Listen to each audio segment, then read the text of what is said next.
नमस्कार, स्वागत है आपका पब्लिक वाणी पर। मेरा नाम है अभिषेक। जब से ओमिक्रॉन वेरिएंट आया है तब से पूरे देश में जो है कोरोना की तीसरी लहर की आहट जो है वो सुनाई देने लगी है।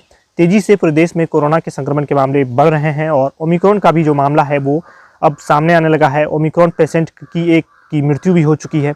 तो ऐसी स्थिति में बिहार में क्या है, कोरोना संक्रमण के मामले किस तरह से बढ़ रहे हैं, इसको लेकर जानना बेहद ज़रूरी है। बिहार में जिस तरह से कोरोना संक्रमण के मामले बढ़ रहे हैं पिछले कुछ दिनों में, इसे देखते हुए ये एक बेहद ही चिंता का विषय है। बिहार में लगभग 1.5 गुना रफ्तार से जो है 1.6 के रफ्तार से जो है बिहार में कोरोना संक्रमण के मामले बढ़ रहे हैं। अगर बुधवार की बात की जाए तो बुधवार को बिहार में 78 कोरोना संक्रमण के मामले आए थे और वहीं गुरुवार को 132 कोरोना संक्रमण के मामले आए हैं, जिसमें से कि ओमिक्रॉन वेरिएंट का भी पहला मामला बिहार में आ चुका है। अगर इसी तरीके से बिहार में कोरोना संक्रमण के मामले बढ़ते हैं तो 15 जनवरी के बाद जो है बिहार में लगभग प्रतिदिन 3100 कोविड पॉजिटिव जो है पेशेंट्स आने शुरू हो जाएंगे और इस तरह से बिहार के लिए बेहद चिंता की बात निश्चित रूप से है, क्योंकि अगर इस तरीके से मामले बढ़ते गए तो निश्चित रूप से बिहार में भी कोरोना की तीसरी लहर आ जाएगी और एक बार फिर स्थितियां दुर्लभ हो जाएगी। क्योंकि हमने देखा कि कोरोना की दूसरी लहर के दौरान बिहार की जो स्वास्थ्य व्यवस्था थी वो किस तरह से चरमरा गई थी, किस तरह से बिहार की स्वास्थ्य व्यवस्था है उससे हम लोग भली भांति परिचित हैं।